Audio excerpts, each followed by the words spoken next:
Railway division manager Vijayawada నుంచి ఈ notification అయితే రిలీజ్ అయింది. ఇందులో సుమారుగా మనకి 27 పోస్టుల వరకు ఖాళీగా ఉన్నాయి. నేను అవి ఏ సిటీస్లో ఉన్నాయో అవన్నీ చెప్తాను. ట్రస్ట్ మీ, నేను షేర్ చేసే ప్రతి నోటిఫికేషన్ అనేది హానెస్ట్గా నేను పోస్ట్ చేస్తాను. నేను నా 100% వరకు నేను ఎఫర్ట్స్ పెట్టి నేను ఏ విధంగా అప్లై చేయాలని చెప్పి నేను నా వంతుగా నేను ఎఫర్ట్స్ పెట్టి నేను పక్కాగా ట్రై చేస్తాను. కాబట్టి మీరు లాస్ట్ వరకు వీడియోని చూడండి. ప్రతి ఒక్కటి మీరు కేర్ఫుల్గానండి. ఇక్కడ మీకు చివరి డేట్ వచ్చేసరికి 21 ఆగస్ట్ అని ఇచ్చారు. సో మీరు దీనికి అప్లికేషన్ అనేది పోస్టల్ త్రూగా కానీ లేకపోతే మీరే డైరెక్ట్గా వెళ్ళి మీ అప్లికేషన్ ఇవ్వడం కానీ చేయండి. నేను ఇంకా అప్లికేషన్ డీటెయిల్స్, మీరు అప్లికేషన్తో పాటు ఏం డాక్యుమెంట్స్ తీసుకెళ్ళాలి, ఎవరి దగ్గర సైన్స్ తీసుకోవాలి, ఆ డీటెయిల్స్ అన్నీ నేను చాలా పక్కాగా చెప్తాను. ఈ వీడియో చూడకుండా మాత్రం మీరు అప్లై చేయమాకండి, ఎందుకంటే ఇందులో చాలా ఇన్ఫర్మేటివ్గా ఉన్నాయి వీడియో. కాబట్టి జాగ్రత్తగా చూడండి.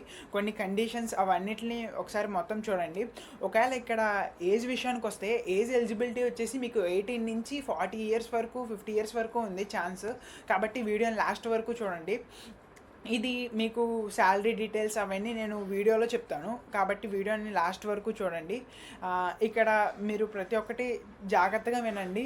నేను ప్రతి ఒక్కటి చాలా ఇన్ఫర్మేటివ్ వీడియోస్, చాలా రీజనబుల్గా ప్రతి ఒక్కటి హానెస్ట్గానే నేను చెప్తున్నాను. ఎటువంటిది ఫేక్ ఇన్ఫర్మేషన్ అనేది ఏమీ ఉండదు. ట్రస్ట్ మీ, మీరు నన్ను నమ్మండి. నాకు సపోర్ట్ ఇవ్వడం కోసం వీడియోని లాస్ట్ వరకు మీరు చూసి లైక్ చేసి సబ్స్క్రైబ్ చేయండి. ఇక్కడ చూడండి, విజయవాడ రైల్వే డివిజన్ వాళ్ళు 29th జూలై 2026న ఈ నోటిఫికేషన్ని రిలీజ్ చేశారు. ఇక్కడ చూసుకోండి, మొత్తం టోటల్గా 27 ఫెసిలిటేటర్ జాబ్స్ అనేవి ఖాళీగా ఉన్నాయి. ఇది విజయవాడ డివిజన్లో మాత్రమే ఉన్నాయి. ఒకసారి ఇక్కడ మీరు లిస్ట్ చూసుకోండి. ఇవన్నీ వీటికి తగ్గట్టుగా మీరు నోటిఫికేషన్ అప్లికేషన్లో మీరు వీటికి తగ్గట్టుగా మీరు ఫిల్ చేసుకోండి. నేను అవన్నీ డీటెయిల్స్ చెప్తాను. ఇక్కడ చూసుకోండి, స్టేషన్ వైజ్గా ఎన్ని వేకెన్సీస్ ఉన్నాయో ఇక్కడ క్లారిటీగా ఇచ్చాడు. ఒకసారి నోటిఫికేషన్ లింక్ కూడా నేను డిస్క్రిప్షన్లో పెడతాను, ఒకసారి వెళ్ళి చెక్ చేయండి ఈ అప్లికేషన్ లింక్. ఇక్కడ మీకు ఏంటంటే మీరు ఫెసిలిటేటర్గా చేయాలి ఆటోమేటిక్ టికెట్ వెండింగ్ మిషన్ దగ్గర. అంటే మీరు అన్రిజర్వ్డ్ టికెట్స్ని ఇష్యూ చేయాలి పబ్లిక్ ట్రావెలర్స్కి. సో మీరు వీటి దగ్గర వర్క్ చేయాలన్నమాట. ఒకసారి ఇవన్నీ చూసుకోండి. మీరు అప్లికేషన్ చేస్తారు కదా, అప్లికేషన్ చేసేటప్పుడు దానిపైన మీరు ఒక కవర్ని మీరు సీల్ చేస్తారు. సో ఆ కవర్ మీద మీరు రైల్వే స్టేషన్, ఏ రైల్వే స్టేషన్కి అయితే అప్లై చేస్తున్నారో అదేను, మళ్ళీ ఇంకా రిటైర్డ్ ఎంప్లాయా లేకపోతే జనరల్ పబ్లిక్గా అది మెన్షన్ చేయాలి. ఇక్కడ ఒకసారి చూసుకోండి, ఇవన్నీ మీరు ఆ కవర్ మీద మెన్షన్ చేయడం మాత్రం పక్కా మెన్షన్ చేయాలి. సో నేను ఇప్పుడు అప్లికేషన్ దగ్గరికి తీసుకెళ్తాను, ఒకసారి చూడండి. మీరు అప్లికేషన్లో మీరు పోస్ట్ పంపించే ద్వారా అయితే ఈ అప్లికేషన్ని పక్కా పంపించాలి. ఈ ఒక్క పేజ్ అయితే సరిపోతుంది. ఇది పేజ్ నెంబర్ 9లో ఉంటుంది, ఒకసారి చూసుకోండి, నేను షేర్ చేస్తాను. ఇక్కడ మీరు ఏ స్టేషన్కి అయితే అప్లై చేస్తున్నారో ఆ స్టేషను, మళ్ళీ నేమ్ ఆఫ్ అప్లికెంట్, మళ్ళీ డేట్ ఆఫ్ బర్త్, ఏజ్, వీటిలన్నిటిని మీరు ఇక్కడ మెన్షన్ చేయండి. ఎస్ఎస్సి సర్టిఫికెట్, మళ్ళీ residential address, contact number, email ID, మళ్ళీ ఒరిజినల్ పోలీస్ వెరిఫికేషన్ సర్టిఫికెట్, ఇది పోలీస్ స్టేషన్లో ఇస్తారు.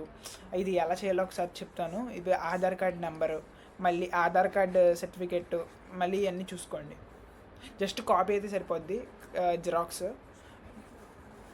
ఇక్కడ చూసుకోండి, మ్యాండేటరీగా మీరు కాపీ ఆఫ్ ఎస్ఎస్సి సర్టిఫికెట్స్ వీటిని తీసుకెళ్ళాలి. మళ్ళీ కాపీ ఆఫ్ బర్త్ సర్టిఫికెట్, ఒకసారి ఇక్కడ చూసుకోండి, assisted copy of SSC pass relevant certificate, దాంతోపాటు రెసిడెంట్ సర్టిఫికెట్, మళ్ళీ attested copy of Aadhaar card, PAN card, మళ్ళీ original verification certificate of police.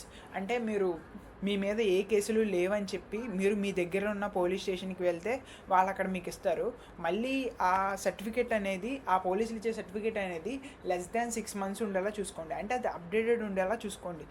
6 months కన్నా ఎక్కువ ఉండకుండా చూసుకోండి. సో అప్డేటెడ్ ఉండేలా చూసుకోండి.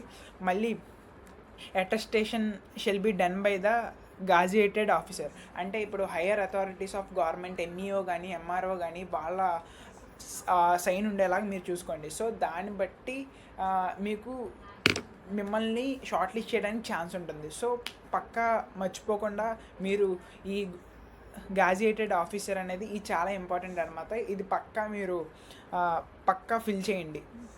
పక్కా మీరు సిగ్నేచర్ అనేది పక్కా తీసుకోవడానికి ట్రై చేయండి. మళ్ళీ ఒరిజినల్ సర్టిఫికేట్స్ మీ వెరిఫికేషన్ ప్రాసెస్ అప్పుడు నార్మల్గా ఒకసారి తీసుకెళ్ళండి. మీరు ఒకవేళ షార్ట్ లిస్ట్ అయితే వాళ్ళు మీకు పిలుస్తారు కాబట్టి అప్పుడు వెరిఫికేషన్ ప్రాసెస్ కోసం మీరు ఒరిజినల్ సర్టిఫికేషన్ తీసుకెళ్ళండి.